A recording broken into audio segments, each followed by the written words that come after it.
Le Premier ministre va-t-il consulter les Français au sujet des retraites ? C'est une des hypothèses qu'il évoque dans les colonnes du Figaro ce week-end. Et François Bayrou dispose de 3 mois pour négocier avec le patronat et les partenaires sociaux. Et nous sommes avec Frédéric Souillot, qui est secrétaire général de Force ouvrière. Merci Frédéric Souillot d'avoir accepté notre invitation. Je voulais absolument vous avoir parce que ça commence mal. Vous avez claqué la porte hier de la première réunion du conclave. C'est pas bien.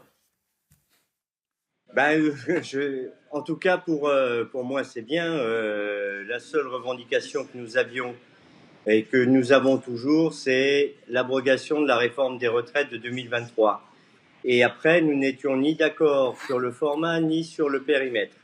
Et puis, se faire instrumentaliser en devenant une délégation paritaire permanente auprès du gouvernement, c'est mal connaître Force ouvrière, puisque nous sommes la seule organisation syndicale qui n'appelle jamais à voter pour l'un ou contre l'autre, quelles que soient les élections politiques.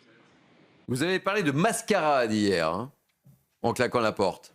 Oui, mais parce que quand nous avons reçu la lettre de mission du Premier ministre, il nous explique que on ne pourra pas toucher ni à l'âge, ni à la durée de cotisation, et que l'équilibre financier doit être revu pour 2030. Le déficit actuel, c'est 6,5 milliards. 2023, je rappelle, l'excédent, c'était 8,4 milliards.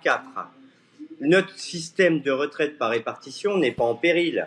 Il va bien falloir qu'on trouve des solutions et prendre des décisions. Mais il y en a déjà eu une première à prendre.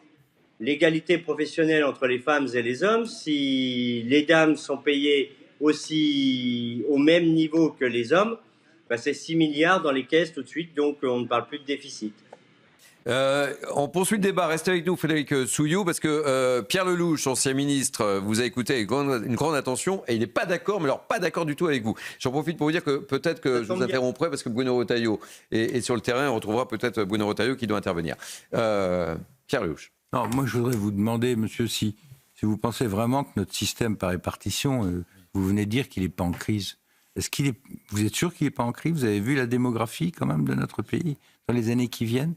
Est-ce qu'il n'est pas temps, je vais vous poser une question un peu difficile, mais est-ce qu'il n'est pas temps de penser à compléter ce système par un système par capitalisation, faire comme les autres, au lieu de ne pas avoir d'argent, avoir une épargne qui soit utile pour le pays, en plus d'un système par répartition ? Vous ne pensez pas ?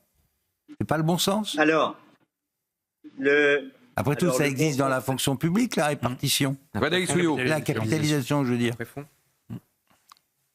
Alors, oui, ça s'appelle la préfond dans la fonction publique, et c'était pour pallier au fait qu'on ne rentre plus au statut dans la fonction publique, et que donc il y a moins de cotisations, et que pour une partie, ils sont du privé, et sont polypensionnés puisqu'ils sont sous contrat.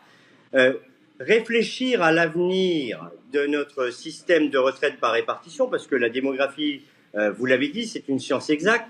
D'ailleurs, je crois que c'est le président de la République qui avait dit il faut un réarmement démographique. Heureusement qu'on n'a pas fait 100 000 bébés, parce qu'on n'avait pas les maternités pour les accueillir. Donc notre système de protection sociale collective, bien évidemment que nous devons y réfléchir, mais pas dans un cadre où on nous met dans un carcan et où la possibilité de sortie à la fin, il n'y en a pas. Et je rappelle, ce n'est pas un accord, ce sera un relevé de conclusion qui retournera devant le Parlement. Mais moi, délégation paritaire permanente auprès du gouvernement, ça s'appelle de l'instrumentalisation et je ne suis pas d'accord avec cela. Donc je note que vous n'êtes pas d'accord avec la formule, mais pas nécessairement en désaccord avec moi sur le fond. C'est déjà un point, à mon avis, très important. Mais vous connaissez mon organisation syndicale, nous avons toujours pris nos responsabilités, quelles qu'elles soient.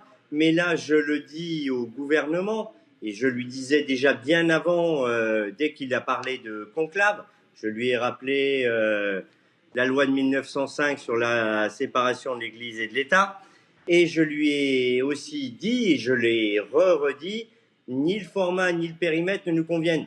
Et pour le coup, je ne suis pas le seul à le penser. Alors après que chacun prenne ses responsabilités. Merci beaucoup Frédéric Souillot. Merci d'avoir accepté mon invitation. Je rappelle que vous êtes secrétaire général de Force ouvrière.